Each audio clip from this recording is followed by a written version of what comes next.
चलिए my dear friends, can we start? So very good morning to all of you. How are you all? Friends, negotiable instrument act के and में है हम लोग और फटाफट उसको डिस्कस करेंगे और फिर पूरा निगोशिएबल इंस्ट्रूमेंट हम लोग रिवाइज करेंगे. तो फ्रेंड्स, लास्ट लेक्चर पे हम लोग प्रेजेंटमेंट की कहानी पढ़ रहे थे. उसके अंदर आई गेस हमने सेक्शन नंबर 75 तक पढ़ा हुआ है. अब नेक्स्ट चीज पढ़ते हैं, that is excuse for delay in presentment for acceptance और पेमेंट. कि अगर मान लेते हैं ऐसी कोई बात आन पड़ती है कि जिसकी वजह से हम किसी भी इंस्ट्रूमेंट को प्रेजेंट फॉर पेमेंट या फिर एक्सेप्टेंस करने से डिले कर लेते हैं, और अगर वो जो प्रेजेंट करने के लिए रिस्पॉन्सिबल है उसके आउट ऑफ कंट्रोल होता है, उसके बियॉन्ड द कंट्रोल होता है, तो क्या हम ये एक्सक्यूज क्या ये हम लोग डिले एक्सक्यूज करवा सकते हैं? The answer is yes. कल हमने आगे ये भी पढ़ा हुआ था. उसके बाद नेक्स्ट वन पढ़ेंगे when the presentment is necessary, यानी कि आपको प्रेजेंट करना ही पड़ेगा. प्रेजेंट होता है दो चीजों की वजह से, एक होता है किसके लिए बोलो? फॉर एक्सेप्टेंस, दूसरा होगा फॉर पेमेंट. तो ये एक्सेप्टेंस के लिए प्रेजेंट करना या फिर पेमेंट के लिए प्रेजेंट करना अननेसेसरी कब है, कब जरूरी नहीं है? हमने देखा कि प्रेजेंट करना बहुत जरूरी है. अगर कोई भी bill of exchange after site बना है तो उसको पहले हमने एक्सेप्टेंस के लिए प्रेजेंट करना है एंड देन पेमेंट के लिए प्रेजेंट करना है. अगर कोई bill of exchange after site नहीं बना है तो हमको उसको प्रेजेंट करना पड़ेगा फॉर पेमेंट, तभी जाकर के वो पेमेंट के लिए, तभी जाके उसका पेमेंट होने वाला है. तो कोई भी इंस्ट्रूमेंट हो उसको प्रेजेंट करना बहुत जरूरी है. जब तक प्रेजेंट नहीं होगा तब तक उसका पेमेंट नहीं होगा. लेकिन when I can say the presentment is not necessary, कि प्रेजेंट नहीं किया तो भी चल जाएगा. देखिए, no presentment for payment is necessary and the instrument is dishonour at the due date for presentment. मतलब ना हम लोग उसको पेमेंट के लिए प्रेजेंट करेंगे और ना वो इंस्ट्रूमेंट डिसऑनर माना जाएगा if in any of the following cases. Okay, क्या पढ़ा हमने? कि हमारा इंस्ट्रूमेंट हमने पेमेंट के लिए प्रेजेंट करने की गरज नहीं है और ना वो इस वजह से डिसऑनर हो जाएगा इन द फॉलोइंग केसेस. कौन कौन से केसेस है? Please mark it is important, हो सकता है एग्जामिनेशन में बन जाए सवाल. Number one, if the maker, drawee or acceptor intentionally prevents the presentment of the instrument. Maker, promise note का maker, लिखिए यहाँ पे promissory note का maker, मतलब the person who is liable to pay. Drawee मतलब bill of exchange का drawee, और acceptance again किसका है? bill of exchange का. मतलब चाहे मैं maker बोलूं, drawee बोलूं या acceptor बोलूं, these are the person who are liable to pay. जो पर्सन पेमेंट के लिए लाइबल है वो पर्सन अगर इंटेंशनली यानी कि जानबूझ के अगर प्रिवेंट्स करता है प्रेजेंटमेंट ऑफ द इंस्ट्रूमेंट, वो किसी तरीके से उस इंस्ट्रूमेंट को अपने पास प्रेजेंट करवाने से कुछ ऐसे काम कर लेता है कि जिसकी वजह से उसके पास वो इंस्ट्रूमेंट प्रेजेंट ना हो. In short, the maker, drawee और acceptor is not found with the reasonable search. वो गायब हो गया. आज मान लो कोई बिल ऑफ एक्सचेंज अगर एक्सेप्ट हो रहा है तो मैं उसको पेमेंट के लिए लेके जाऊंगा ऑन ड्यू डेट, लेकिन पेमेंट मिली मैं जब उसके पास जाता हूं और वो अगर मुझको मिलता नहीं है तो do I need to go and search him for the rest of my life? The answer is no. I will search him along for some days in reasonable time. If he's not search, if he can't be searched, then क्या ये presentment के लिए रखना जरूरी है? The answer is no. I can treat the instrument as dishonor और मैं उसके अगेंस्ट उसकी इनिशिएशन कर दूंगा. बात समझे? बात समझे मैंने क्या कहा? कि अगर आज जो पर्सन लाइबल टू पे है, अगर वो उस इंस्ट्रूमेंट का प्रेजेंटमेंट पॉसिबल नहीं करवाता है, he makes something which makes the person that he can't present the instrument for the payment, then उस इंस्ट्रूमेंट को वापस प्रेजेंट करने की गरज नहीं है. हम मानेंगे कि इंस्ट्रूमेंट उसी दिन पे क्या हो चुका है? डिसऑनर हो चुका है. बात समझे? तो इसके बारे में थोड़ा बाजू में लिखिएगा. Person liable to pay on the instrument, person liable to pay on the instrument, person liable to pay on the instrument intentionally, person liable to pay on the instrument intentionally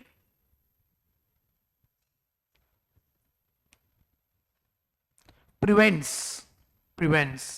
the presentment,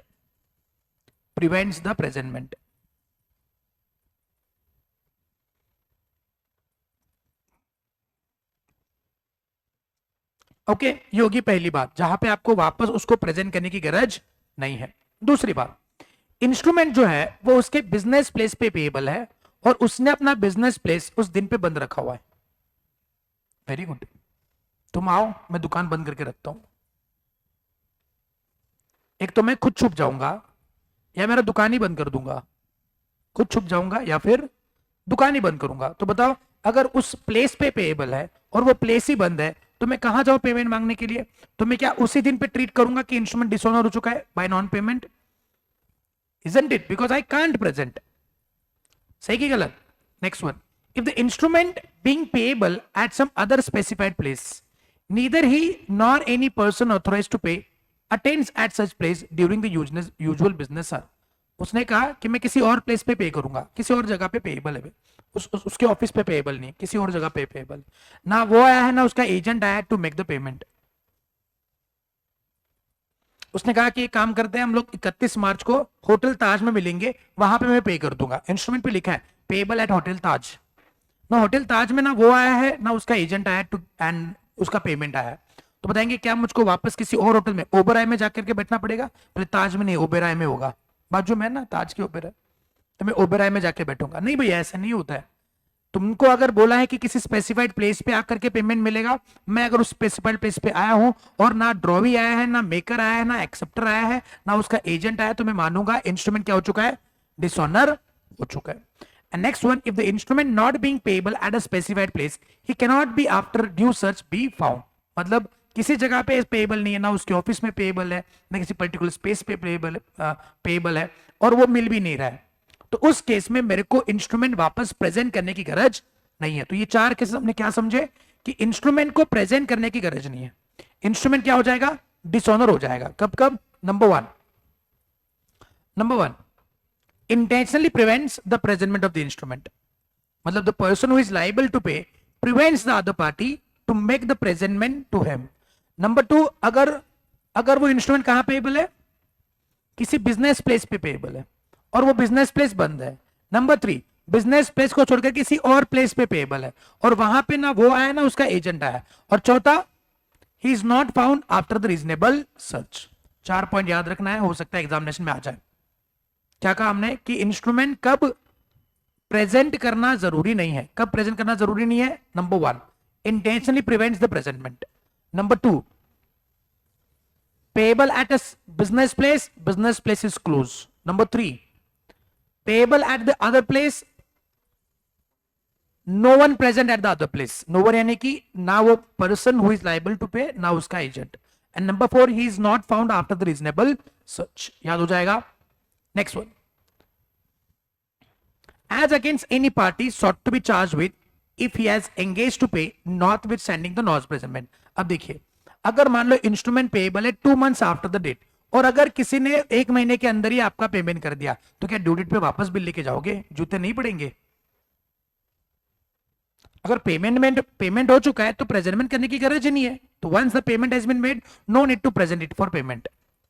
Next one, as against any party, if after maturity, with the knowledge of the instrument, has not been presented, he makes a part payment on account of the amount due on the instrument. उसने क्या कर दिया है? Part amount का payment कर दिया। Number two, or promises to pay the amount due thereon in whole or in part, मतलब बचे हुए पैसे उसने पे करने का प्रॉमिस करा है। Or number three, otherwise waives his right to take advantage of any default in the presentment for the payment. In short क्या कहा हुआ है कि अगर पहले लिखा है कि अगर उसने पेमेंट कर दिया, नंबर टू कहता है कि अगर उसने पार्ट पेमेंट कर दिया और पार्ट पेमेंट करने का वादा करा है, या फिर जो पर्सन कुछ एक्शन ले सकता है, अगर वो पर्सन अपना वो राइट छोड़ देता है, is not taking any advantage of any default of the presentment for the payment, मतलब अगर उसने अपना ये एडवांटेज लेने का अधिकार अगर उसने छोड़ दिया है, ही वेव्स, देन उसको प्रेजेंट करने की गरज नहीं है। वापस एक बार, हमने पहले क्या पढ़ा? Intentionally prevents the presentment. Number to क्या पढ़ा? कि बिजनेस प्लेस पे पेएबल है और बिजनेस प्लेस बंद है। नंबर थ्री, बिजनेस प्लेस को छोड़कर किसी और प्लेस पे पेएबल है और ना वो ना उसका एजेंट वहां पे आया हुआ है। नंबर फोर, कि is not found after reasonable search. Number five, अगर उसने पेमेंट कर दिया है। नंबर सिक्स, पार्ट पेमेंट करा है पार्ट पेमेंट करने का वादा करा है और उसने पार्ट पेमेंट यानी कि पेमेंट ना करने का या प्रेजेंटमेंट ना करने के बाद जो अधिकार उसके पास है वो एक्सरसाइज करने का अधिकार ही उसने वेव कर दिया है। सर ये कब होता है? इसे इसकी बहुत सारी बड़ी हिस्ट्री है कि ऐसा कब होता है।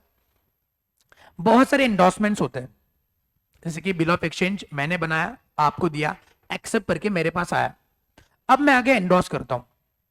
अब इस एंडोर्समेंट के बहुत सारे प्रकार हैं, एंडोर्समेंट के बहुत सारे प्रकार है, जैसे sans recourse, sans frais, facultative, contingent, ये सारे एंडोर्समेंट के प्रकार है। सीए इंटरमीडिएट के सिलेबस में थे, आपके सिलेबस में नहीं है।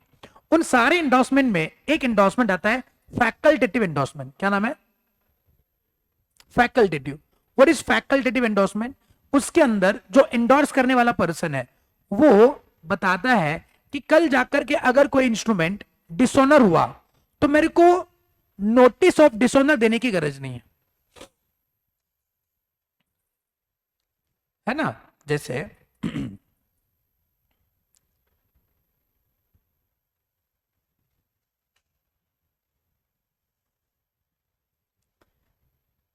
ए ने बिल बनाया, बी को दिया, बी ने एक्सेप्ट किया, ए को दिया, ठीक है। ही drawers the bill, he accepted the bill. Okay, यहां तक क्लियर? सब लोग मेरे साथ है? अब ए ने इस बिल को आगे एंडोर्स करा सी के नाम पे, ठीक है। अब ए जब सी को इस बिल को एंडोर्स कर रहा है तो उसके पास बहुत सारे प्रकार है एंडोर्स करने के। उसमें एक एंडोर्समेंट का प्रकार आता है फैकल्टेटिव एंडोर्समेंट। क्या नाम है?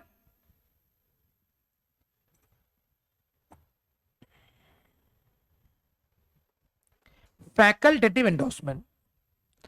अब जब ए सी को फैकल्टेटिव एंडोर्समेंट कर रहा है, लिखेगा endorse in the name of C, bracket में फैकल्टेटिव एंडोर्समेंट, साइन करके सी को दे देगा।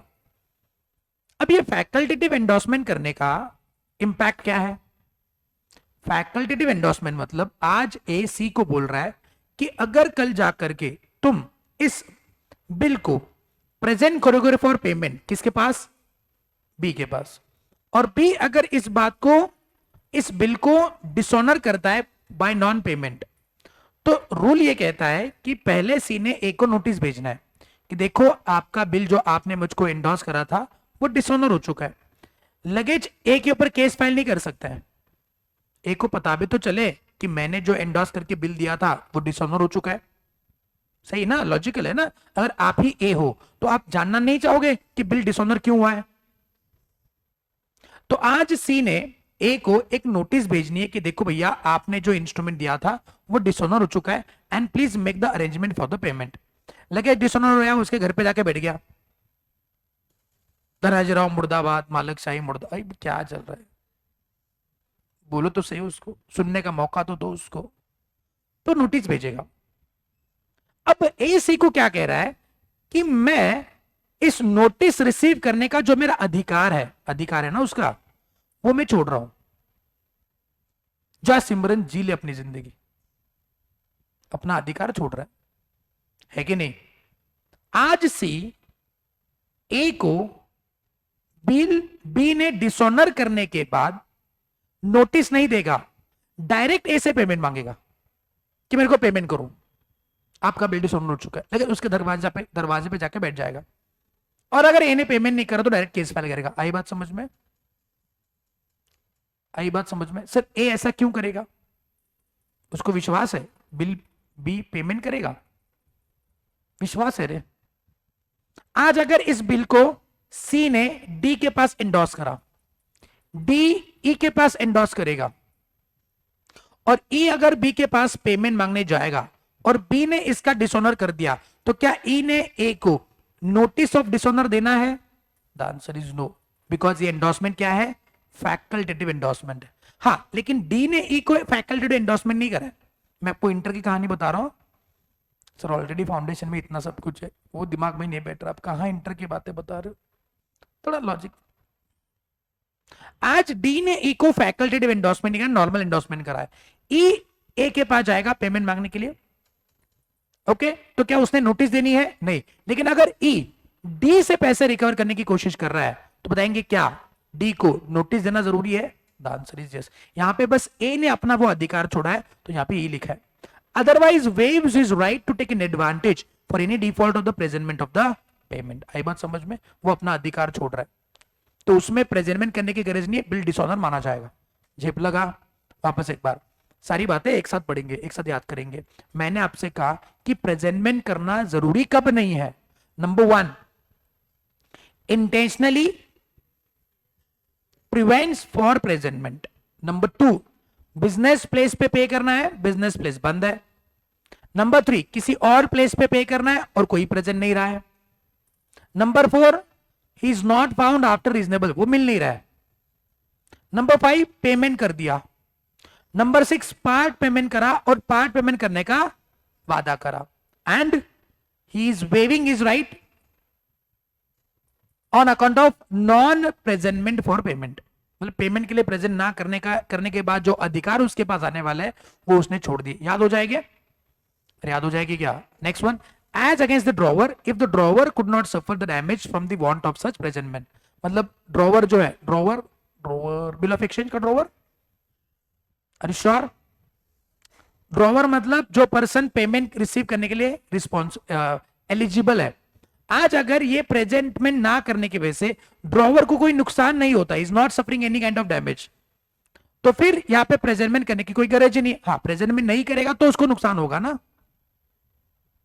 अगर प्रेजेंटमेंट करना करने के बाद भी उसको कोई नुकसान नहीं हो रहा है तो फिर हमको प्रेजेंट करने की कोई गरज नहीं है। वापस एक बार, ए बी सी डी है, लेकिन हम लोग एक सीरीज में उसको याद करेंगे।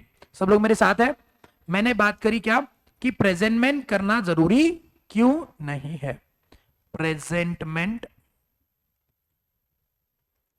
इज नॉट, क्या बोलो? Presentment is not necessary. सब मेरे साथ है ना? बस खत्म हो रहा है निगोशिएबल, खुश हो जाओ, कीप स्माइलिंग। तो नंबर 1 बताएंगे क्या? Intentionally prevents the presentment. Intentionally prevents the presentment. Number 2, कहां पे करना है? पे एट बिजनेस प्लेस, लेकिन आपको वो बिजनेस प्लेस क्या है? क्लोज है। Number 2, pay at other place, लेकिन no one is present there, कोई भी नहीं आया है। Number 4, can not found after reasonable search. Number 5, makes the payment. Number 6, makes the part payment. Number 7, promises for the part payment. Number 8,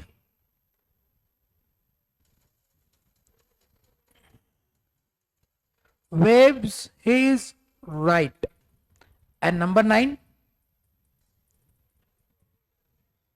no damage to drawer. Sir 9 के 9 लिखने exam में आया तो 4-5 लिख दो, बात खत्म है ना। 9 पूछेंगे तो 9 मार्क के लाना चाहिए, फिर जिप लगा पक्का, फटाफट लिख दो।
Is it over?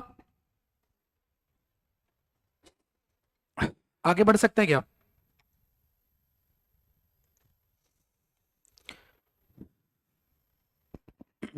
Next one, liability of the banker for negligently dealing with the bill presented for the payment. ये क्या चीज है? एकदम छोटा सा कॉन्सेप्ट है, समझ लेते हैं। When a bill of exchange accepted payable at a specified bank has been duly presented for the payment and dishonor, if the banker so negligently and improperly keeps, deals with or delivers back such bill as to cause loss to the holder, he must compensate the holder for such loss. अब देखिए ऐसा कौन सा bill है जो payable at a specified bank है? Check only ना, they talking about check. कि अगर ऐसा कोई भी चेक जो स्पेसिफाइड बैंक पे पेएबल है और उसको उन्होंने पेमेंट के लिए प्रेजेंट करा हुआ है और वो डिसऑनर हो जाता है ड्यू टू एनी रीजन, ऐसा नहीं कि due to insufficiency of the balance, किसी भी रीजन से अगर वो चेक डिसऑनर हो जाता है तो बताएंगे मुझको बैंक ने उस चेक के साथ क्या करना है? उस चेक को वापस करना है ना। अगर बैंक उस चेक को वापस ना करते हुए उस चेक के साथ कुछ और करवा लेती है जिसकी वजह से जो होल्डर है उस बिल का उसको हो जाता है नुकसान, तो वो नुकसान बैंक ने भरपाई करके देनी है, बात खत्म। तो नीचे लिखिए उसके, राइट डाउन हियर, एकदम छोटा सा कॉन्सेप्ट है। If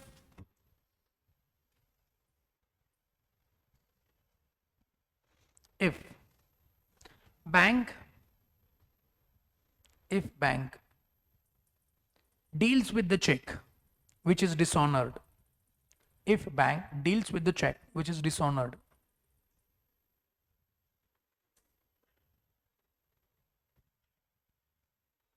if bank deals with the check which is dishonored,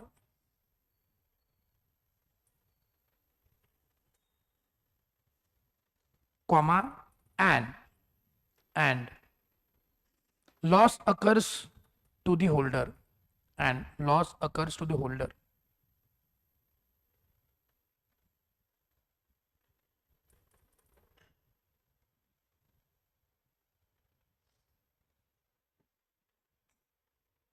bank must compensate the damage.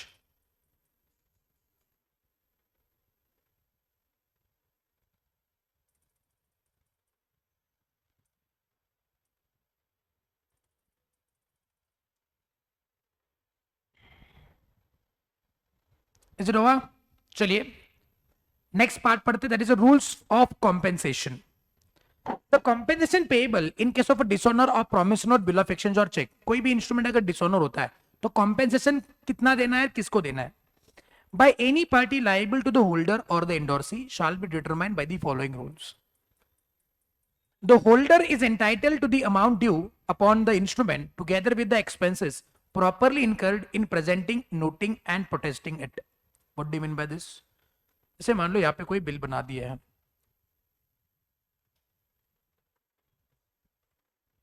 ये बिल ऑफ एक्सचेंज है, लिखा पे मी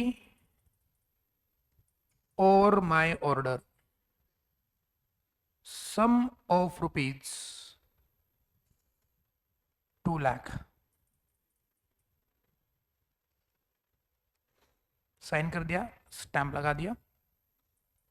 अब ये bill on due date present होगा to the drawee for the payment. आज अगर drawee इस instrument को कर देता है dishonour due to non payment, तो क्या ड्रॉवर इस बिल को रिकवर करने के लिए कोई केस वगैरह फाइल भी कर सकता है? Again the answer is yes, ये तो नॉर्मल राइट है उसका। अगर वो बिल का पेमेंट नहीं करा तो वो केस फाइल करेगा। अब केस फाइल करेगा तो उसका प्रोसीजर क्या है? क्या वो ऐसे बिल को लेकर के कोर्ट में जाएगा, जज साहब मेरे साथ नाइंसाफी हुई है, मुझे इंसाफ दे दो जज साहब। गौर से देखो इस चेहरे को, इस चेहरे के पीछे छुपी हुई है, सॉरी इस मासूम चेहरे के पीछे छुपी हुई है हैवानियत। जज साहब ये ड्रॉवी बिल बनाने के लिए बोलता है, उसको एक्सेप्ट भी करता है और बाद में इसका पेमेंट नहीं करता है। जज साहब इसको फांसी की सजा सुना दो, इसको सूली चढ़ा दो।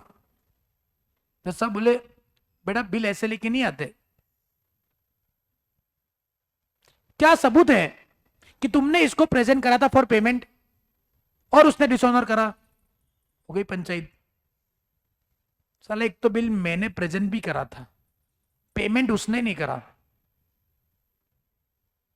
खरेला काय न्याय नाही जगात, बराबर है ना। अरे वो गया था पेमेंट मांगने के लिए, उसने मना भी किया, अब इस बात को वो प्रूव नहीं कर पा रहे हैं। ड्रॉवी बोल रहा है जज साहब ये मेरे पास कभी आया ही नहीं था, ये जानबूझ के 4 जन में मेरे अबरू के धिंदोड़े निकाल रहे हैं। इन शॉर्ट याला म्हणतात चोराच्या, कळलं ना, गलती उसने ही करी है। अब बताओ जज साहब बोले सही बोल रहे, कानून अंधा होता है रे, कानून बोलता है कि मेरे आंखों में पट्टी बांधी हुई है, मैं सही गलत में पहचान फर्क नहीं कर पाता हूं, आप मुझको प्रूव करवाइए। समझे कि नहीं समझे? तो पंचायत होगी।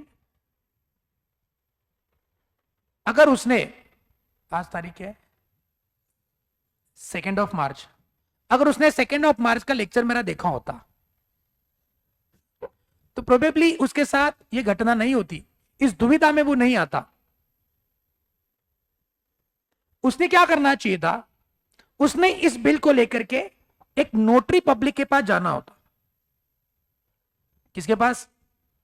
Notary public. अच्छा नोटरी पब्लिक कहां होते हैं? अरे जो वकील होते हैं ना, उन्होंने अगर नोटरी पब्लिक एग्जाम दी रहती है, पास अगर वो हुए हैं तो वो नोटरी पब्लिक का काम कर सकते हैं। ये नोटरी पब्लिक, नोटरी नाम है, नोटरी, जो नोटिंग करते हैं बातों का, चीजों का नोटिंग करते हैं। क्या करते हैं? चीजों का नोटिंग करते हैं। किस बात का नोटिंग? किसी भी बात का नोटिंग करती है लोग।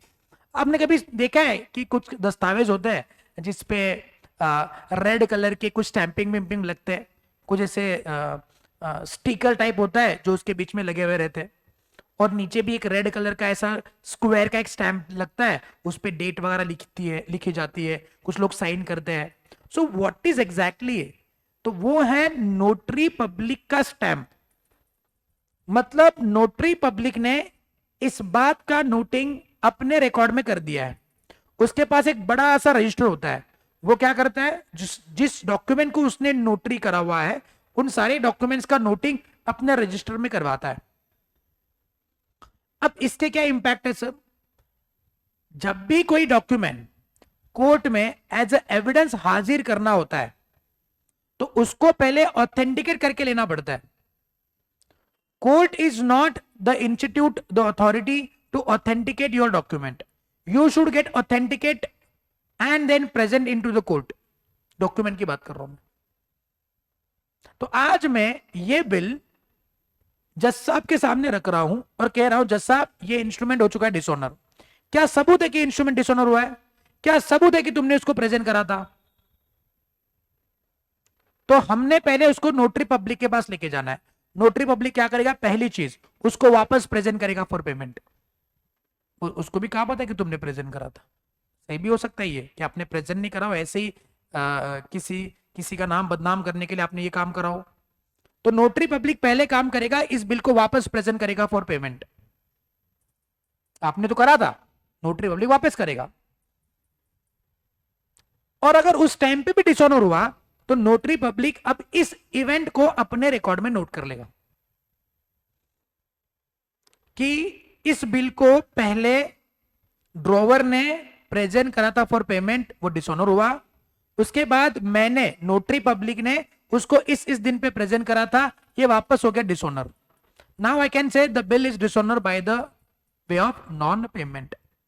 और ये सारी बातें लिख करके एक सर्टिफिकेट बनाएगा, सर्टिफिकेट में सारी बातें लिखेगा, उसमें थप्पा लगाएगा, अपने रिकॉर्ड में एंट्री करेगा, उस बिल पे भी थप्पा लगाएगा डिसऑनर्ड है। और ये सर्टिफिकेट और ये थप्पा लगाया हुआ बिल ये लेकर के आज आप कोर्ट में जा सकते हो और कोर्ट में कह सकते हो जज साहब देखिए हमने प्रेजेंट करा था। अब जज साहब नोटरी पब्लिक पे विश्वास रखेंगे बिकॉज वो उनका आदमी है, वकील तो उनका आदमी है ना।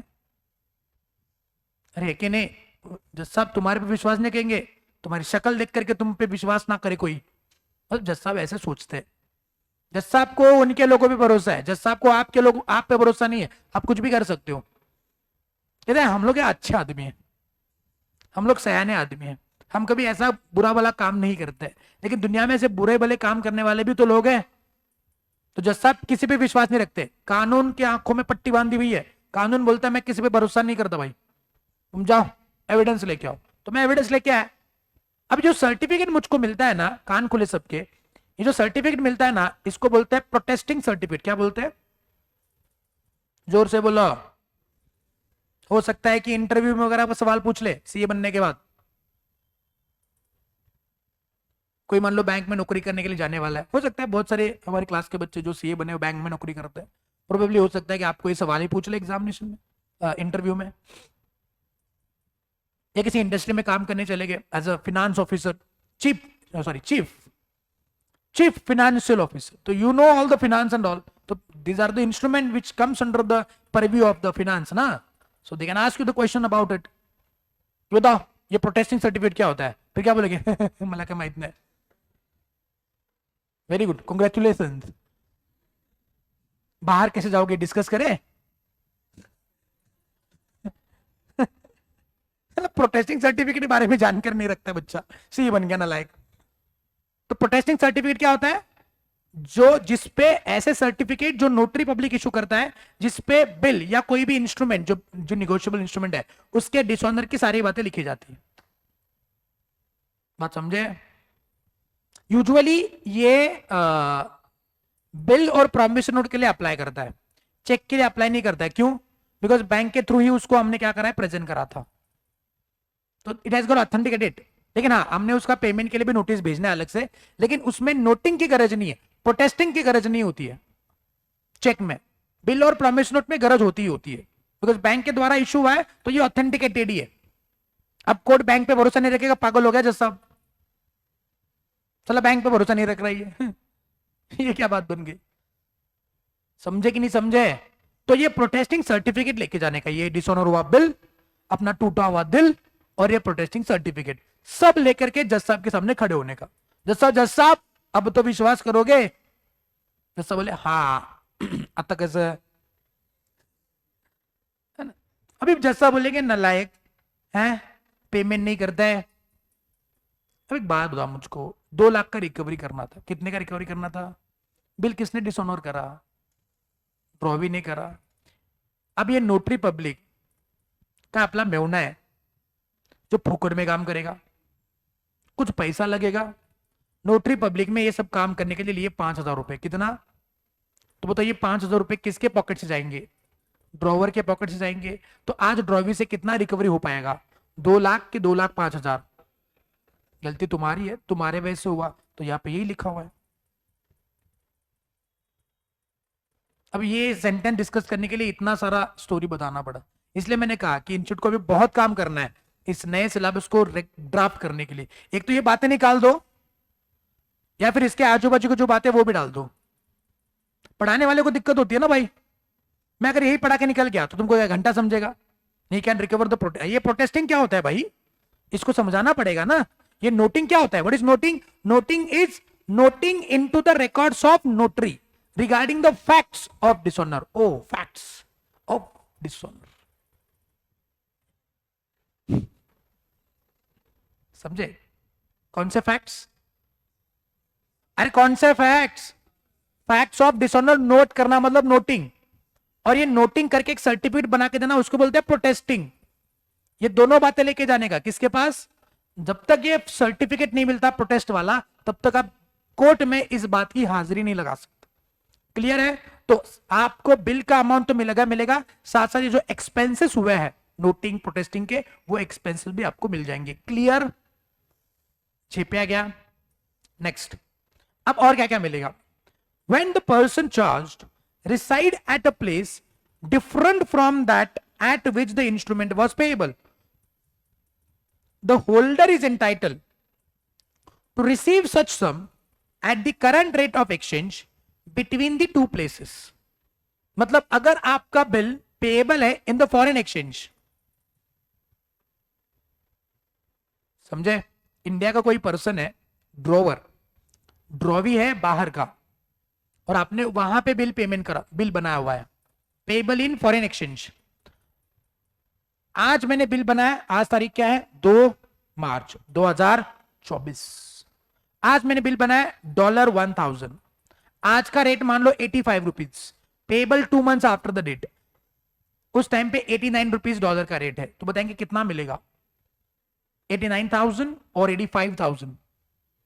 ओए सिंपल मैथ्स, 85,000 की 89,000, अरे श्योर। चलिए 2 महीने के बाद एक्सचेंज रेट है 83, 85,000, 83,000, कितना मिलेगा, 83, हाउ मेनी से 83, प्लीज रेज योर हैंड्स, 83,000। अरे माल तो मैंने 85,000 का बेचा ना, माल कितने का बेचा, 85,000 का बेचा ना, तो आज मैंने बनाया $1,000, लेकिन 2 महीने के बाद 83,000 हो गया, घनो नुकसान हो गयो, ठाकुर तो गियो।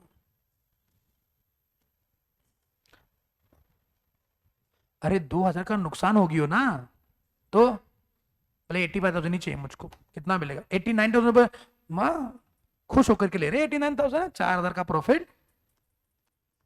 अब बताइए आपके कंट्रोल में है नहीं है, तो आपको मिलेगा कितना, 83,000 ओनली, बिकॉज एक्सचेंज रेट उस समय का है। तो पेमेंट अगर फॉरेन एक्सचेंज में है, तो जो एक्सचेंज रेट प्रिवेलेंट करेगा उस डेट पे, उस एक्सचेंज से आपको मिल जाएगा। जीप लगा। अच्छा ये एक्सचेंज रेट से मुझको दिमाग में आया, बताएंगे आज करेंसी नोट का कोई वैल्यू है क्या,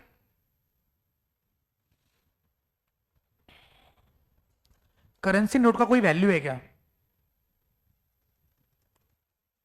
लोग इन्वेस्टमेंट के बारे में चर्चा करते हैं ना बहुत ज्यादा, आप भी जब सीए बनोगे या फिर अभी अभी सीए कर रहे हो, तो लोग आपकी तरफ उसी नजर से देखते हैं, है ना, ये मुझको इन्वेस्टमेंट के बारे में बताएगा, ये मेरा टैक्स बचाएगा। नहीं, आपको नहीं पूछा, अब तो किसी ने, सीए कर रहा है तो टैक्स के बारे में बताओ, इनकम टैक्स कितना लगेगा, नहीं पूछते आपको, क्या बताती नहीं हो, कोई आया तो छुप के बैठ जाते हो। अरे मतलब पूछते कि नहीं पूछते टैक्स के बारे में, सीए मतलब क्या टैक्स के बारे में पूछते ना आपको, भाई टैक्स कितना लगेगा, क्या इन्वेस्टमेंट कहाँ पे करे, क्या करे, पूछेंगे ना, चलो अभी नहीं पूछ रहे, कुछ सालों के बाद तो पूछेंगे पूछेंगे, तो उसकी तैयारी आज से करनी है ना, तो नहीं तो मान लो किसी ने पूछ लिया, अरे वो मेरे पास कुछ 1 करोड़ रुपए पड़े हुए, कहाँ इन्वेस्टमेंट करूं, तो आप क्या बोलेंगे, मेरे को कुछ नहीं पता है कहाँ इन्वेस्टमेंट करना, तुमको क्या घंटा बताओ, क्या सत्यानाश हो क्या, पूरा सीए बिरादरी का नाम तुमने डुबो दिया। एक सिंपल सवाल पूछो, इकोनॉमिक्स आप पढ़ते हो ना इकोनॉमिक्स, कहा सर गोला गोला करते बस उतना ही है। करेंसी नोट का कोई वैल्यू है क्या,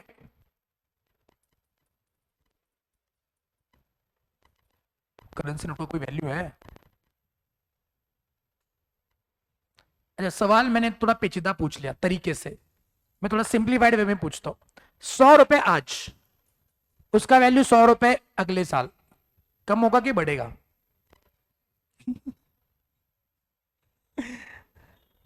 अच्छा और सिंप्लीफाइड वे में नहीं पूछ सकता, बस यही है, 100 रुपए आज, अगले साल उसी का वैल्यू कम होगा कि बढ़ेगा, कम होगा कि बढ़ेगा, वर्दा जी, कम होगा, क्यों, कम क्यों होगा, बढ़ेगा ना, टाइम के हिसाब से वैल्यू बढ़ता है भाई। बताओ आज पेट्रोल कितने रुपए का है, 110 रुपए का मान लो, अगले साल 120 रुपए का हो जाएगा, देखो वैल्यू बढ़ा ना, है कि नहीं, अरे इकोनॉमिक्स से मास्टर्स।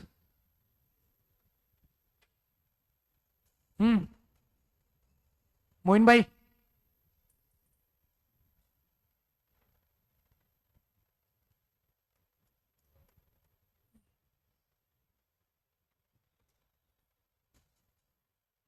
कम होगा, अरे अभी एग्जांपल दिया ना, अभी 110 रुपए का पेट्रोल है, अगले साल 120 का हो जाएगा, तो बढ़ाना वैल्यू, टॉपर, डिमांड कहाँ बढ़ा, उतना ही है,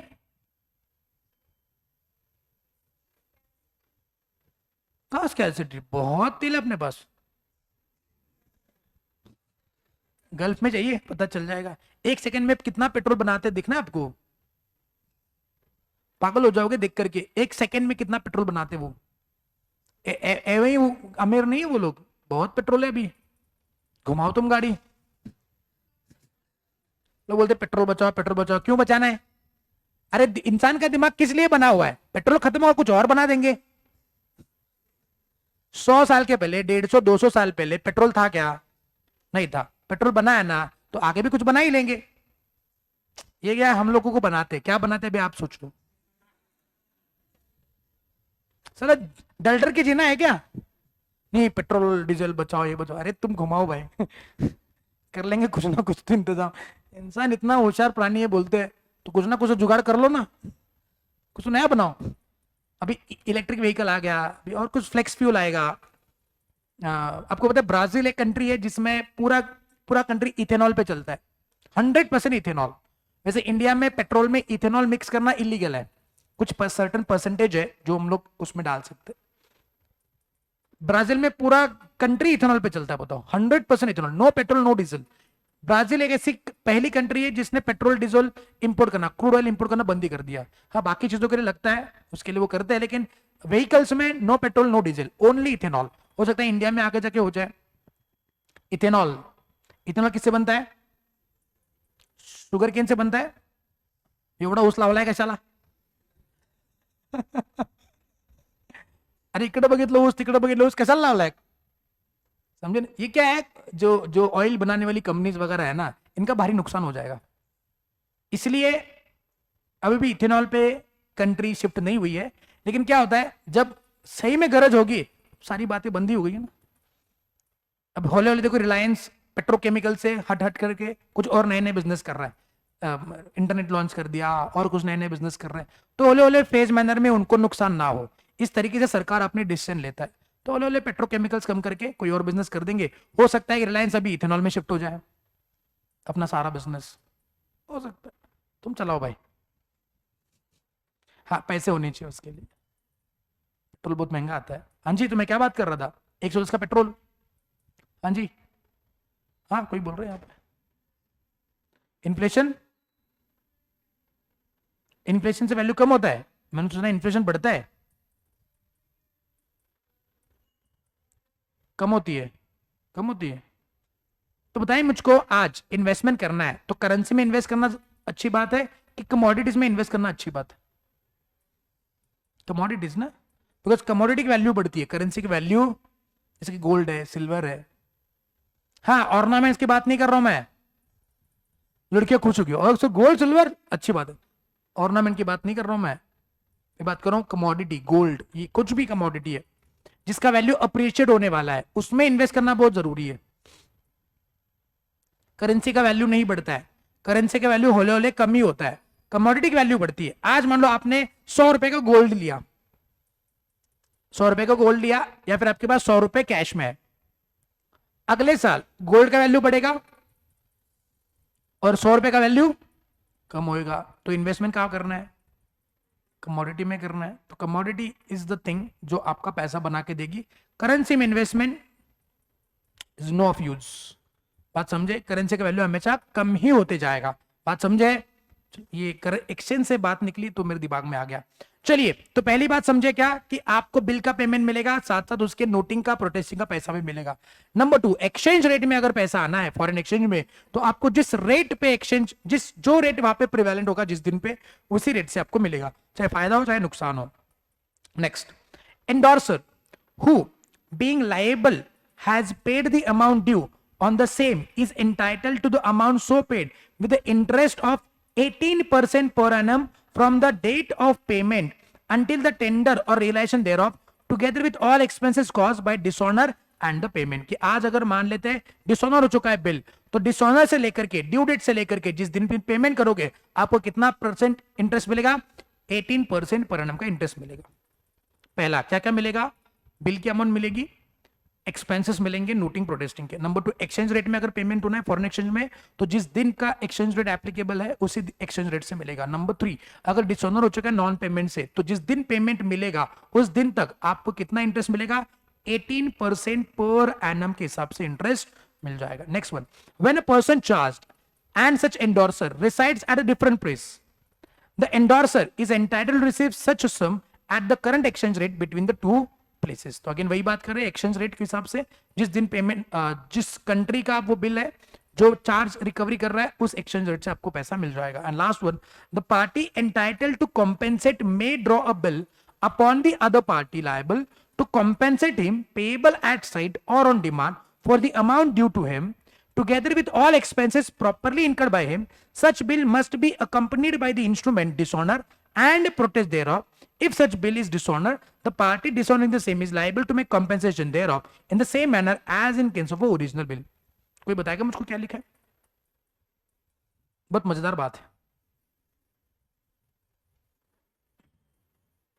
शांति से पढ़ के बताना.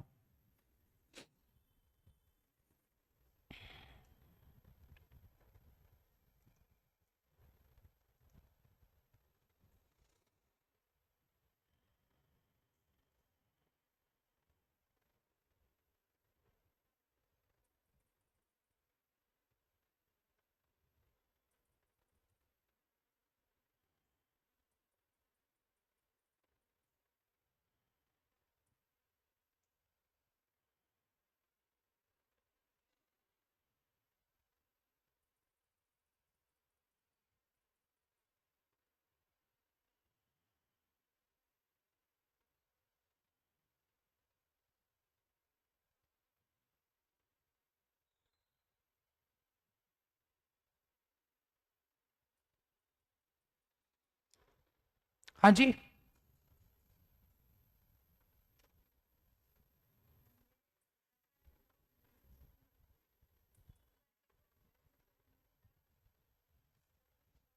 ओके.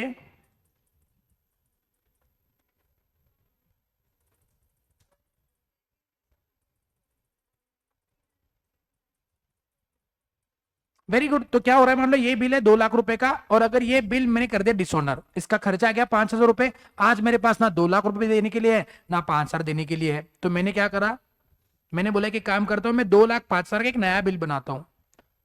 तो ये 2,05,000 का नया बिल बन सकता है. It could be payable at sight, payable on demand, payable to the order, whatever it is, जिस कैसे भी किसी भी तरीके का हो सकता है. जरूरी नहीं कि ओरिजिनल बिल जैसा ही होगा. लेकिन अगर जो नया बिल बना है 2,05,000 का वो भी डिसऑनर हो गया, तो अगर वो भी बिल डिसऑनर हो गया तो कॉम्पेंसेशन मिलेगा सेम मैनर में as in the case of original bill. In short, वो बिल भी एक बिल है और उसके डिसऑनर पे वो सारे राइट्स मिलेंगे जो एक बिल डिसऑनर पे आपको मिल जाते हैं, भले वो कॉम्पेंसेटिंग बिल क्यों ना हो. आई बात समझ में? एकदम सिंपल लॉजिक था. बताएंगे क्या क्या मिलेगा आपको. बिल की अमाउंट मिलेगी, साथ साथ expenses for noting and protesting. Number 2 क्या मिलेगा, अगर दो अलग अलग प्लेसेस पे ड्रॉवर ड्रॉवी रहते हैं तो जिस एक्सचेंज रेट जो एक्सचेंज रेट प्रिवेलेंट होगा ऑन ड्यू डेट उसी एक्सचेंज रेट से आपको मिल जाएगा. नंबर 3 हमने क्या पढ़ा कि अगर मान लेते हैं आपका बिल डिसऑनर हो चुका है और पेमेंट आपको बाद में मिला है, तो ड्यू डेट से लेके जिस दिन पेमेंट मिलेगा उस दिन पे आपको कितना इंटरेस्ट मिलेगा, 18%. और अगर कोई कॉम्पेंसेटिंग बिल बना है और वो भी डिसऑनर हो गया तो उसके भी अधिकार सेम आपके बिल जैसे ही होंगे. भले ही जो कॉम्पेंसेटिंग बिल है उसके लिए आपने कोई ट्रांजैक्शन नहीं करी है, बिकॉज जो पहले बिल बना था उसके लिए ट्रांजैक्शन था कि कोई गुड्स की खरीदी बिक्री हुई थी. आज जो कॉम्पेंसेटिंग बिल बना है उसके लिए कोई ट्रांजैक्शन नहीं था, लेकिन फिर भी उस पर क्या मिलेगा, आपको अधिकार मिलेगा. बस माना जाएगा वो भी किसी कंसिडरेशन के लिए ही बना हुआ है, क्योंकि पहला बिल आपका डिसऑनर हो चुका है. बात समझे? क्लियर? इसको लिखे फटाफट. चलिए लिखना रूल्स फॉर कॉम्पेंसेशन.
चलिए हो गया।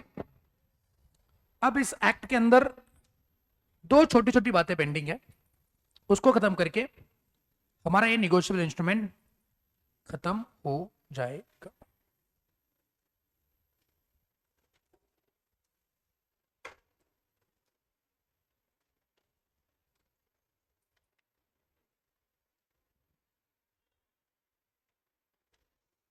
चलिए, सो पेज नंबर 7.14 पे आ जाना।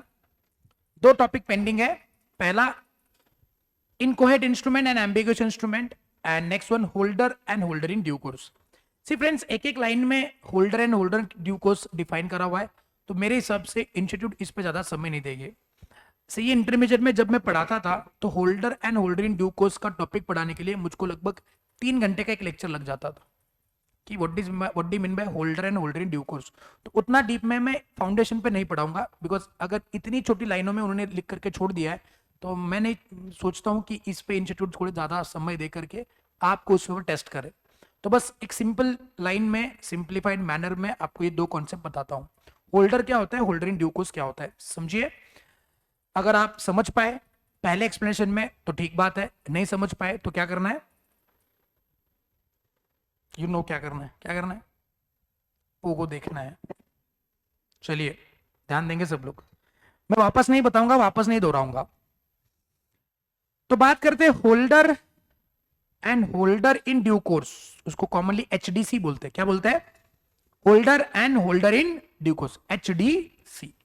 सर दोनों में डिफरेंस क्या है, स्पेलिंग में डिफरेंस तो है ही है, साथ साथ उनके अधिकार में भी डिफरेंस है।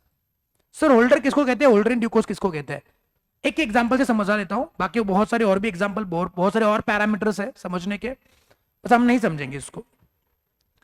मान लेते एक बिल ऑफ एक्सचेंज बनाया, ए ने बिल ऑफ एक्सचेंज बनाया, बी को दिया, बी ने एक्सेप्ट करके किसको दिया, ए को दिया। अब बिल किसके पास है, बजर बनाओ के पास। ए ने इस इंस्ट्रूमेंट को आगे एंडोर्स करा सी के नाम पे, सी ने एंडोर्स करा डी के नाम पे, डी ने एंडोर्स करा ई के नाम पे। अब जब ई के पास उस इंस्ट्रूमेंट का पोजीशन है, who is having the position, E is having the position of this bill of exchange.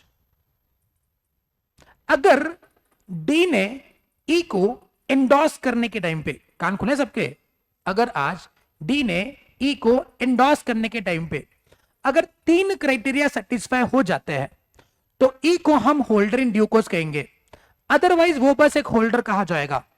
वापस एक बार दोहराता हूं, अगर डी ने ई को इस इंस्ट्रूमेंट को एंडोर्स करने के टाइम पे 3 कंडीशन सेटिस्फाई कर लिए हैं तो ई को होल्डर इन ड्यू कोर्स माना जाएगा, अदरवाइज ई क्या माना जाएगा, खाली और खाली होल्डर माना जाएगा। सर वो कौन कौन से कंडीशन है, नंबर 1, डी ने जब ई को दिया है तो किसी कंसिडरेशन के लिए दिया है, मतलब डी ने ई को कुछ पैसा देना था, D owes something to E and for payment of that due D is giving that bill of exchange to E in settlement of that payment. Number 2, उस बिल को जब डी ने ई को दिया है तो वो बिफोर मैच्योरिटी दिया है। कैसे दिया है, बिफोर मैच्योरिटी, मतलब अब तक बिल की मैच्योरिटी नहीं आई है, 2 महीने का पेमेंट है, ये सारा काम 1-1.5 महीने में ही हो रहा है, अब तक उसकी मैच्योरिटी नहीं आई, बिफोर मैच्योरिटी। बात समझे, पहला किसी कंसिडरेशन के लिए दिया हो, नंबर 2 बिफोर मैच्योरिटी दिया हो, and number 4 he has obtain that in a good faith, he has obtain that in a good faith. अब तीनों को एक्सप्लेन करने के अलग अलग तरीके हैं, उसके भी एक एक एग्जांपल आपको दे देता हूं ताकि आपको समझ आए कि ये चीज है क्या। कंसिडरेशन के लिए, जैसे मान लो ई का बर्थडे है, हैप्पी बर्थडे, और डी समझ नहीं पा रहा है कि मैं उसको क्या गिफ्ट दूं, तो डी ने ई को वही इंस्ट्रूमेंट निकाल कर दे दिया, हैप्पी बर्थडे। तो बताएंगे क्या डी ने ई को ये बिल किसी कंसिडरेशन के लिए दिया है या हैप्पी बर्थडे के लिए दिया है, तो बताएंगे क्या आज ई होल्डर है कि होल्डर इन ड्यू कोर्स है। बात समझे, होल्डर इन ड्यू कोर्स नहीं है भाई, बिकॉज उसके पास उस इंस्ट्रूमेंट का कोई राइट नहीं है जो कंसिडरेशन के लिए आया हो। हाँ उसके पास अधिकार तो है कि उस बिल को ले ले, लेकिन किसी कंसिडरेशन से आया हुआ नहीं है। अगर आज ई ने डी से वो बिल चुराया है तो बताएंगे क्या ई के पास वो बिल गुड फेथ में आया है कि चुरा के आया है, चुरा के बिल तेरा। अब ई ने बिल चुराया है भाई, गुड फेथ में नहीं है उसके पास, समझे। गुड फेथ क्या होना चाहिए कि डी ने बकायदा वो इंस्ट्रूमेंट को ई के नाम पे ट्रांसफर कराए, एंडोर्स कराए। बात समझे? और number 2 before maturity, before maturity क्या होता है कि 2 महीने के पहले ये सारी बातें हो रही है। एक एक एग्जांपल दे दिया, इससे बहुत सारे पैरामीटर्स हैं जिसको हम डिस्कस कर सकते हैं। बताओ तो एग्जाम होने के बाद आ जाइए, जून के बाद निवान बैठ के चर्चा कर लेंगे होल्डर के, होल्डर ड्यू कोर्स से। कहाँ सर आप भी आए, वो अभी हम लोग आए सिलेबस में है, इसलिए जो सिलेबस में वही नहीं समझ रहा है, जो सिलेबस में नहीं वो कहा है हमारे दिमाग में डाल रहे हो। ठीक है, लेकिन ये बात तो समझे ना कि कंसिडरेशन मतलब क्या, कि डी ने उस बिल को किसी कंसिडरेशन के लिए दिया हो, बिफोर मैच्योरिटी दिया हो और गुड फेथ में दिया हो। गुड फेथ यानी क्या, कि कोई चुराया हुआ बिल नहीं है, कोई फेक एंडोर्समेंट करके लिया हुआ नहीं है। और 2-3 एग्जांपल समझे बात को। ऐसा बोले कि डी ने क्या, ई ने क्या करा, डी का सिग्नेचर फेक करा और अपने नाम पे एंडोर्स करके ले लिया, गुड फेथ में नहीं है भाई। हो सकता है कि सी से इस बिल को डी ने चुराया हो, ओह माय गॉड, हो सकता है ना, और डी ने इस इंस्ट्रूमेंट को ई को वैलिडली ट्रांसफर करा हो। मतलब डी ने ए को कुछ पैसा देना था और डी ने सी का सिग्नेचर फोर्ज करा और उसको एंडोर्स करा आगे ई के नाम पे। ई को इस बारे में कुछ नहीं पता है, he has accepted that in a good faith. उसने ई डी पे विश्वास रख के इस बिल को लिया, बात समझे, इसको बोलते गुड फेथ। अगर ई जानता है कि डी ने कांड कर करके बिल अपने पास लिया था और फिर मेरे को दिया हुआ है, तो क्या ई का गुड फेथ है? गुड फेथ का मतलब क्या है, ये सब कुछ सही समझ करके, समझे कि नहीं समझे? मतलब अच्छे दिल से साफ मन से उसने एक्सेप्ट करा, उसको नहीं पता है कि क्या हुआ है क्या नहीं हुआ है। आई बात समझ में? तो आज अगर ये 3 कंडीशन सेटिस्फाई हो रही है, क्या, consideration, before maturity and good faith, लिखता हूं यहां पे, क्या लिखेंगे मैं, किसके लिए लिया हो, कंसिडरेशन के लिए एंडोर्स हुआ हो, बिफोर मैच्योरिटी हुआ हो, या फिर जोर से बोलो गुड फेथ में आया हो, तो हम ई को क्या कहेंगे भाई और बहनों, होल्डर इन ड्यू कोर्स। अच्छा, अगर ये होल्डर इन ड्यू कोर्स है ना, तो उसका अधिकार क्या है sir, holder in due course बोलने का कुछ ना कुछ तो इंपैक्ट होना चाहिए, कुछ तो फर्क होना चाहिए। तो ई अगर आज होल्डर इन ड्यू कोर्स है, तो ई का non payment of bill pay पैसे रिकवर करने का अधिकार उन सारे पार्टी से आएगा जो इंटरमीडिएटरी पार्टीज है। All intermediary parties are liable towards holder in due course. So what do you mean by this?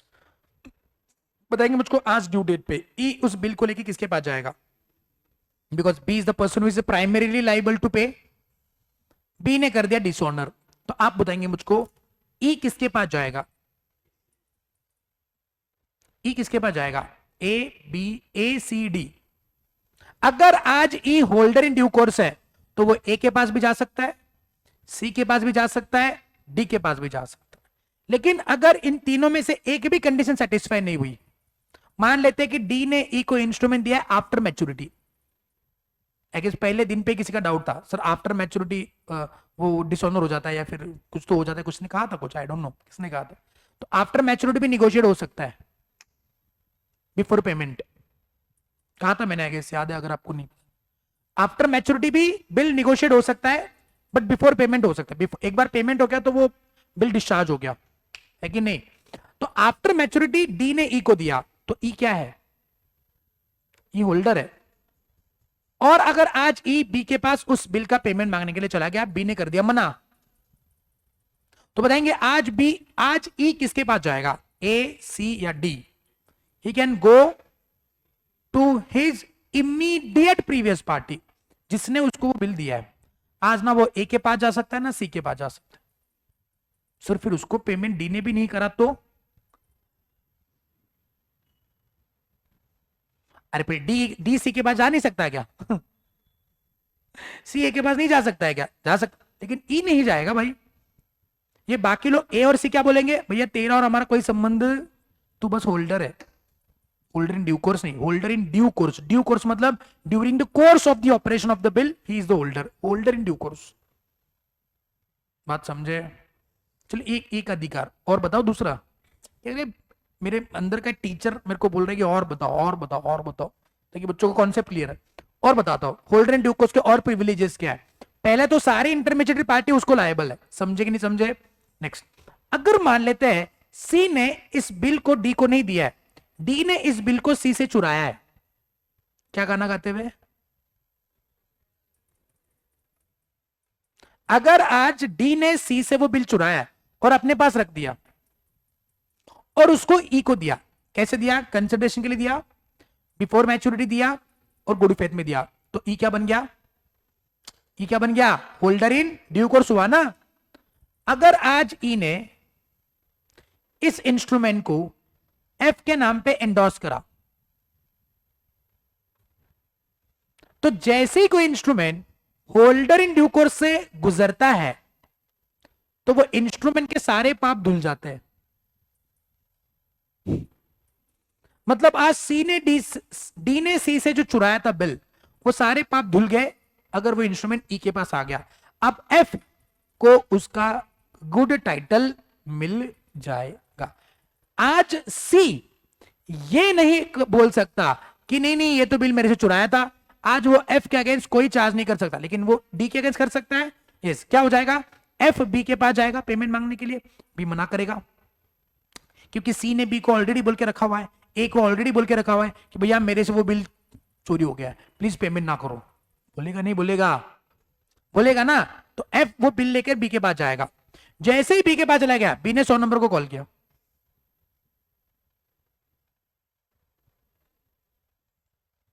मामू आ गए।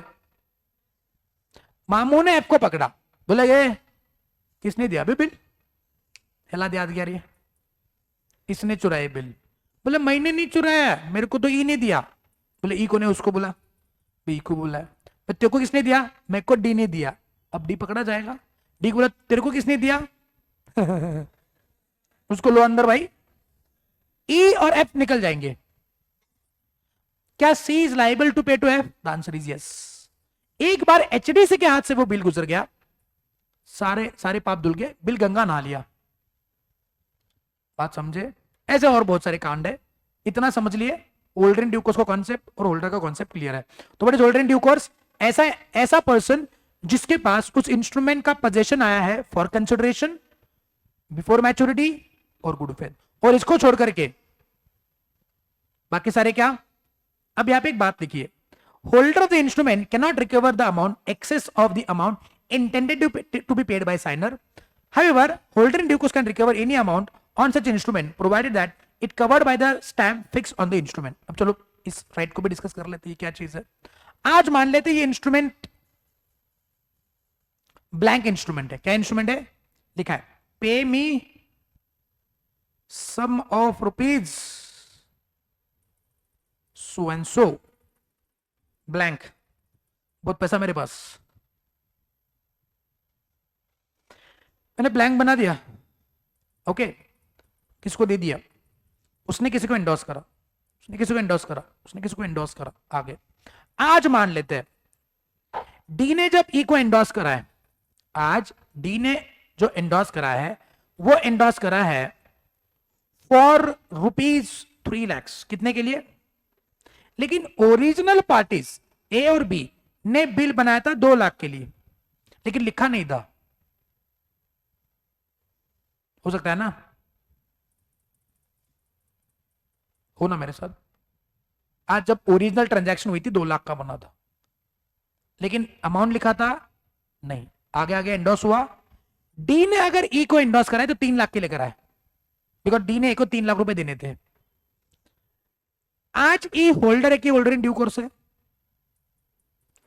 ई, अरे तीनों कंडीशन सेटिस्फाइड है ना, तो ई क्या है? होल्डर की holder in due course, holder in due course है ना। तो क्या ई आज उस बिल पे 3 लाख रिकवर कर सकता है, जबकि बिल 2 लाख के बना था?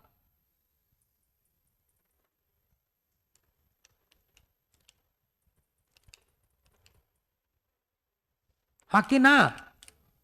आज वो होल्डर इन ड्यू कोर्स है तो वो पूरी पूरी रिकवरी कर सकता है on the instrument which is in excess of the amount for which originally it was drawn. लेकिन अगर आज ई होल्डर है तो 2 लाख। आज ई बी के पास जाएगा, बोले 3 लाख रुपए दे दो। अगर वो होल्डर इन ड्यू कोर्स है तो बी ने 3 लाख रुपए देने हैं। लेकिन बी 3 लाख रुपए क्यों देगा? अरे वो ए से रिकवर करेगा 1 लाख रुपए, ए सी से रिकवर करेगा, सी डी से रिकवर करेगा। जिप लगा। प्रैक्टिकली समझो सीन क्या हो रहा है। लेकिन अगर आज ये होल्डर है तो ई बी से कितना रिकवर करेगा? 3 लाख मांगेगा, बी बोलेगा चल 2 लाख रुपए। तू कौन है? तू होल्डर है, जेब लगा पक्का ही लिखा हुआ है। बताओ बच्चा अगर ये पढ़ के जाएगा तो उसका क्या हाल होगा? क्या हाल होगा उसका? करेगा नहीं करेगा? अरे है कि नहीं? पक्का? ठीक है, you can thank me later. चलिए ये लिखोगे? अरे लिखोगे? ऊपर हेडिंग देना holder and holder in due course.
चलिए आगे बढ़ सकते हैं।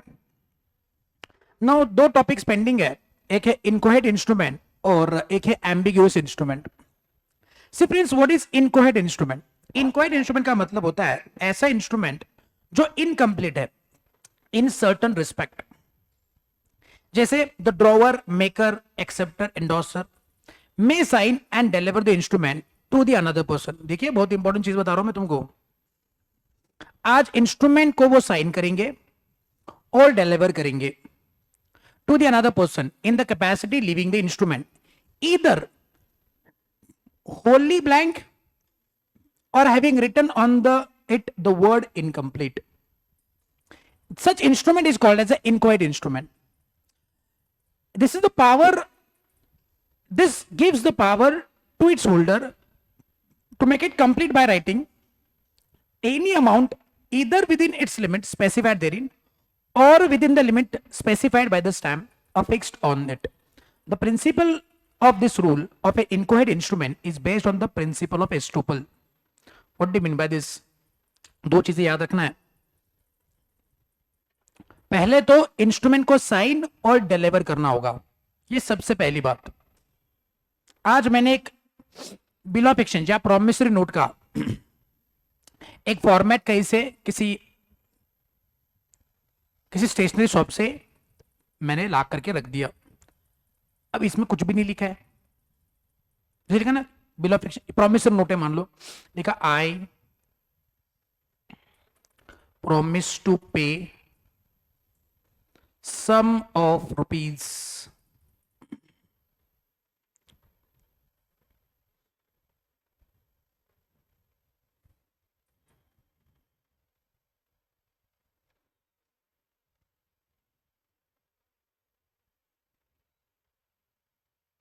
साइन क्या date,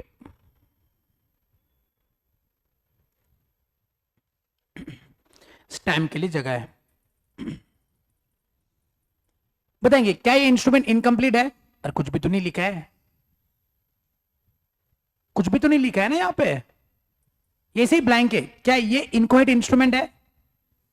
incomplete instrument is inchoate instrument ना? क्या ये इनकोहेट इंस्ट्रूमेंट है? यस टॉपर, इनकोहेट इंस्ट्रूमेंट है। पढ़िए स्कोर बताइए, इनकोहेट है कि नहीं? जो सही जवाब देगा उसको मिलेगा गिफ्ट हैम्पर।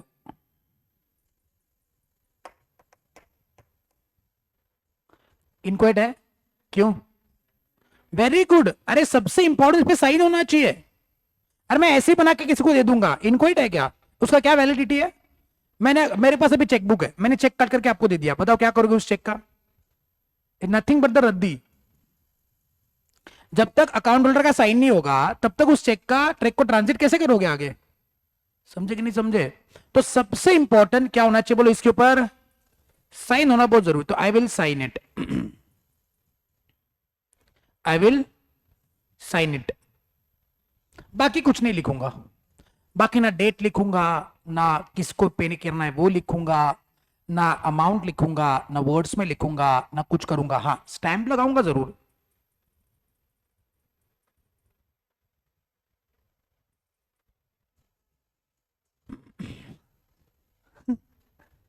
स्टैम्प जरूर लगाऊंगा, तो स्टैम्प लगाना बहुत जरूरी है जितना ही चाहे जितने रुपए का हो। तो स्टैंप लगाऊंगा, साइन करूंगा और फिर इस इंस्ट्रूमेंट की डिलीवरी करूंगा। जिसको देना है उसको तो दूंगा ना, अपने पास रखूंगा क्या मतलब है? मैंने चेक साइन करके अपने पास ही रख दिया, निगोशिएट का हुआ। तो जैसे ही किसी इंस्ट्रूमेंट पे कोई साइन करता है, स्टैंप लगाता है और उस इंस्ट्रूमेंट को डिलीवर करता है, तो सबसे इंपॉर्टेंट क्या होना चाहिए बोलो? साइन। फिर क्या होना चाहिए? स्टैंप भी लगना चाहिए। सामने वाला बंदा भी स्टैंप लगा सकता है, लेकिन फॉर द सेफ पर्पज आप खुद लगा दो स्टैंप। क्यों? आगे उसका जवाब आएगा आपको। तो ये सारी बातें करनी है, एग्जामिनेशन में इतना लिखोगे तो आपका काम हो जाएगा, साइन एंड डिलीवर। अब ये इंस्ट्रूमेंट बनाया ए ने है, ए इज द मेकर। पे करना है बी को, किसको पे करना है? ए ने इस इंस्ट्रूमेंट को किसको दिया? बी को दिया। अब B is the holder. Holder है कि होल्डर इन ड्यू कोर्स है? होल्डर मानेंगे, बिकॉज ड्यू डेट तो लिखा ही नहीं है। चलो ठीक है, मान लो मैंने डेट लिखा, फॉर दैट मैटर आज तारीख है 2 मार्च 2024, लिखा मैंने, बाकी लिखा नहीं है ना, ना अमाउंट लिखना, कुछ लिखा है, तो क्या फिर भी ये इनकोहेट है? Answer is yes. इनकम्प्लीट है ना कि पूरा है? किसी भी रिस्पेक्ट में इनकम्प्लीट हुआ तो incomplete, except sign and delivery. Sign compulsory होना चाहिए, तभी इसकी कोई वैलिडिटी बनेगी, कोई इज्जत बनेगी इसकी। डेट लिखा, टाइम नहीं लिखा। तो आज मान लो B is the holder in due course, due date नहीं है उसका। अब बी के पास यह अधिकार है कि वो इस इंस्ट्रूमेंट को कंप्लीट करे। तो holder could be holder in due course has a right to complete that instrument in writing. So now B will write something. We will write, I promise to pay rupees.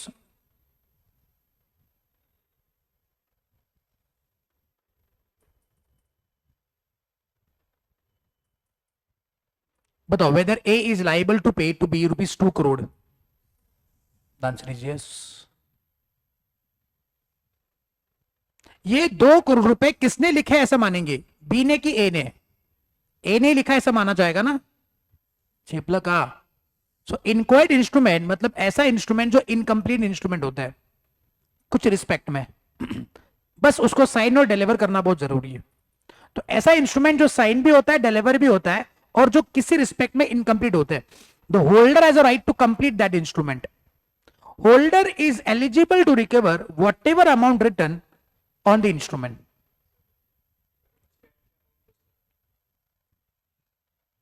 यहां तक clear है कि जितनी amount वहां पे लिखी है उतनी अमाउंट रिकवर करने का अधिकार आज भी का है। लेकिन मैंने कहा था आपको कि स्टैंप जो है वो लगा करके भेजो, थोड़ा सेफ्टी मिल जाए। अगर आज इस स्टैंप से बस 10 लाख रुपए रिकवर हो सकते हैं, कितने रिकवर हो सकते हैं? 10 लाख। मतलब स्टैंप का एक वैल्यू होता है ना, 2 करोड़ के लिए हो सकता है आपको एक 10,000 का स्टैंप लगाना हो। वैसे अमाउंट बड़ी बहुत बड़ी बताई मैंने आपको, उतने रुपए का रेवेन्यू स्टैंप मिलता ही नहीं है। For the safe for the understanding purpose, अगर मैंने स्टैंप लगाया मान लो 1,000 रुपए का, और 1,000 रुपए के स्टैंप से 10 लाख रुपए ही रिकवर होते हैं, तो बताएंगे आज बी ए से कितना रिकवर करेगा? ओनली 10 लाख, चाहे वो जितना लिखे। तो इसलिए इंक्वायरी इंस्ट्रूमेंट जब बनाओगे तब उस पर स्टैंप लगा के देना, ताकि वो इतनी रिकवर कर पाए, थोड़ा सेफ्टी। समझे कि नहीं समझे? तो what is inquiry instrument? Come on. ऐसा इंस्ट्रूमेंट जो साइन किया जाता है और डिलीवर करा जाता है, और ऐसे इंस्ट्रूमेंट होली ब्लैंक और पार्टली ब्लैंक होते हैं। इधर होली ब्लैंक मतलब क्या? पार्टली। और जिसके ऊपर वर्ड क्या बोलो इनकम्प्लीट है, उसको पूरा करने की पावर किसकी है? और वो कितना रिकवर करेगा? जितना अमाउंट वहां पे लिखा हुआ है या जितना स्टैम्प से कवर्ड है, उसको बोलते हैं इनकोहेट इंस्ट्रूमेंट। एनी डाउट सो फार? इनकोहेट इंस्ट्रूमेंट क्लियर? बताओ व्हाट इज इनकोहेट इंस्ट्रूमेंट? ऐसा इंस्ट्रूमेंट जो साइन है और डिलीवर है और वो इनकम्प्लीट है, होली और पार्टली। उस इंस्ट्रूमेंट को पूरा करने का अधिकार किसका है? होल्डर का है। वो क्या करेगा? अमाउंट लिखेगा। क्या वो जितना अमाउंट लिखा है उतना रिकवर कर सकता है? यस। लेकिन अगर स्टैम्प से उतनी अमाउंट कवर हो रही है तो, अगर स्टैम्प से कम अमाउंट रिकवर हो रही है तो जितना अमाउंट स्टैम्प से रिकवर होगा उतना रिकवर करेगा। बस सिंपल है। लिखोगे इनक्वायर्ड इंस्ट्रूमेंट, लिखोगे, लिखे इनक्वायर्ड इंस्ट्रूमेंट।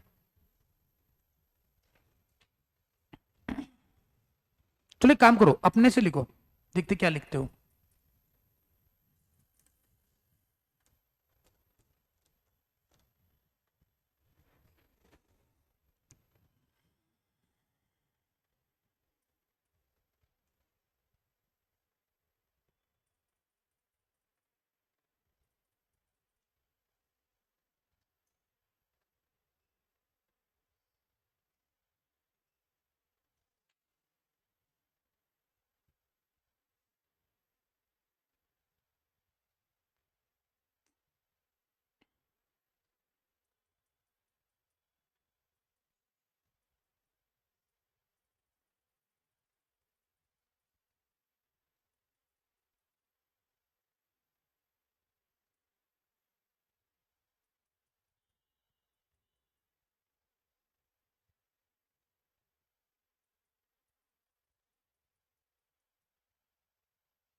चलिए हो गया। आपने क्या क्या लिखा, कोई पढ़ेगा? यस बेटा, पढ़िए। हम्म।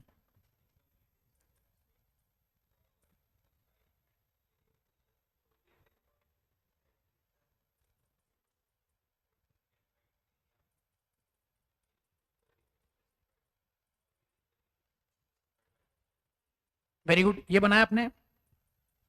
ये बनाया? ये वाला इंस्ट्रूमेंट बनाया आपने? बनाओ ना फिर। जो अलग कलर से दिए हुए है उसको अलग कर से लिखना।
Once it is over, please read example number 13 on page number 7.15.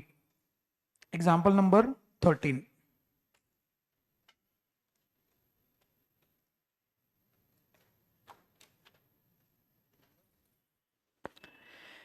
Example number 13, page number 7.15.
Read it?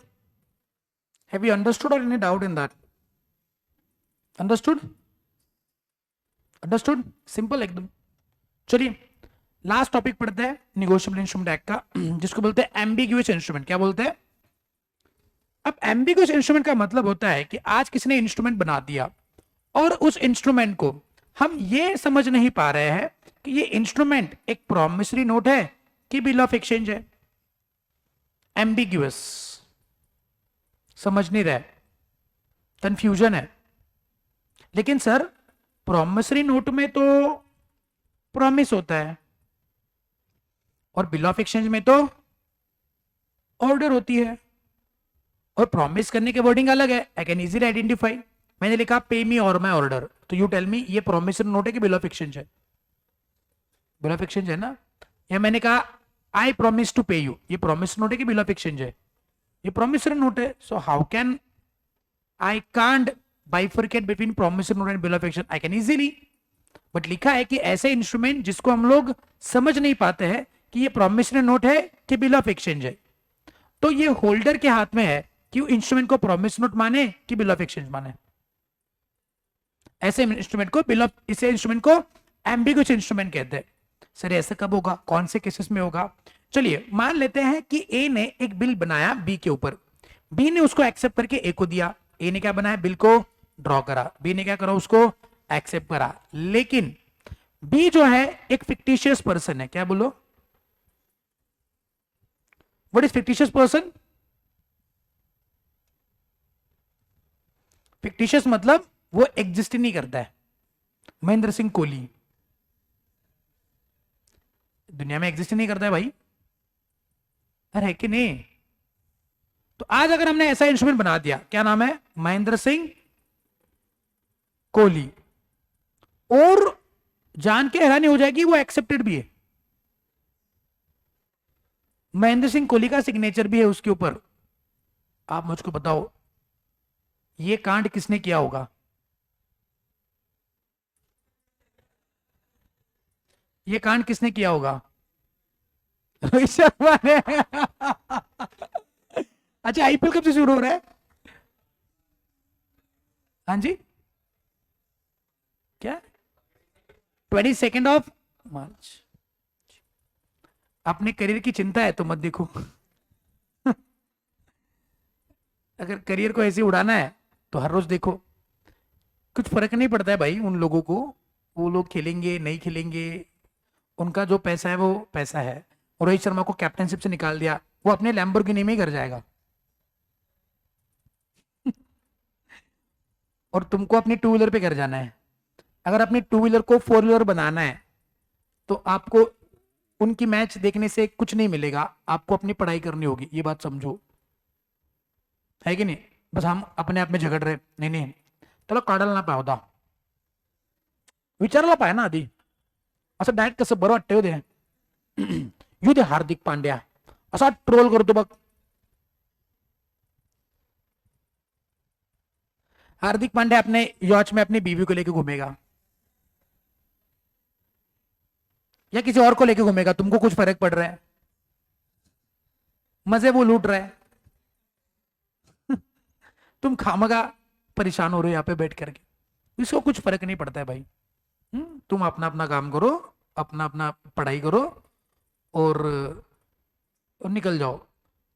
पिछला आईपीएल देखा, किसने जीता? तुम्हारे जिंदगी में कुछ फर्क पड़ा? तुम्हारे रिजल्ट में सीएसके जीता करके 10 मार्क बढ़ गए? वर्ल्ड कप किसने जीता? तुम्हारे जिंदगी में कोई फर्क पड़ा?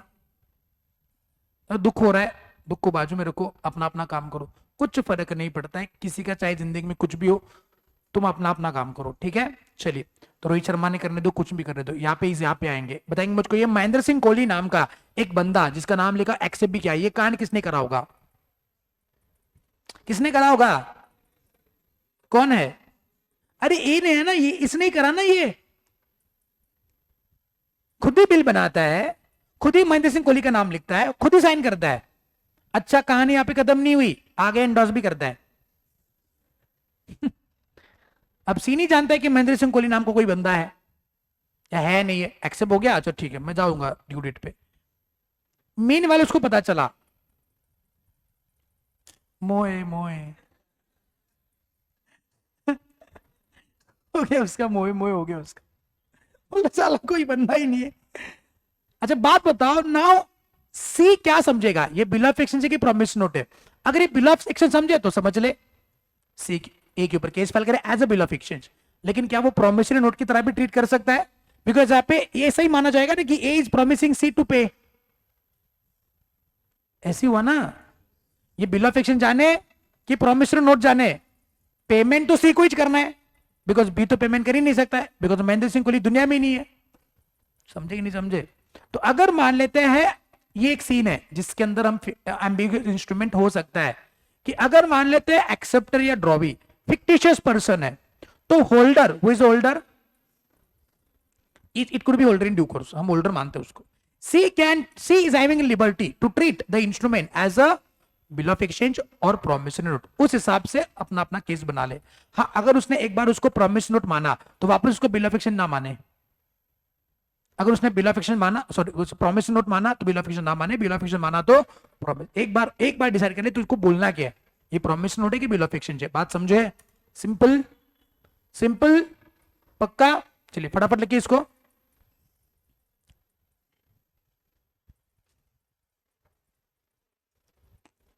हेडिंग देना एम्बिग्यूअस इंस्ट्रूमेंट, क्या देना?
चलिए कंप्लीट करिए राइटिंग, रुकते हैं हम आज के लेक्चर के लिए, मिलते हैं कल।